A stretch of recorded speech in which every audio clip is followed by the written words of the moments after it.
One fine day, I got a text from a stranger. Hoping it's not what I think it is, I opened it. And ta-da! An upcycle work request. Are you kidding me? So it turned out to be a mutual friend, Ranjit. He's an automobile designer owning a company and he wanted a shirt to be upcycled. Let's hear from Ranjit himself. Hey, Ranjit here. Today I'm planning to do a upcycling of one of my shirt. So here Hannah is there. So we're gonna discuss about our upcycling shirt design and everything. So we went ahead and discussed about the color, the designs in mind, and how to execute it through sketches and illustrations. We decided to go with 3 to 4 patches and a pocket attached to the patch on the shoulder. First things first, iron. Let the creases go. So all the patches we are using come from different pants, and for the shoulder we are using denim. Cut the patch, pinned it, and stitched it on the shoulder. Now let's move on to the pocket.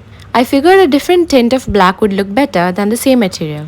That's when it happened. Getting too much into work, I slipped a bit off my finger with these rusted pair of scissors. Now I know this is uncalled for, but I found the skin I cut out. Moving on, I stitched the pocket on, but I wanted it to be bigger, so I added one more patch to it. Made a little unique shape, and for the rest of the patches cut up 2 different sizes from the black pants material. Stitched them on, and this is how it turned out. So for Ranjit's love for dogs and to remember his dog Tyson, we finalized on a dog design that would be split into 3. Each piece will be painted on each patch of the shirt and it'll make the dog look like it's teleporting but in bits. So I guess you'll have to wait to see how Ranjit likes it.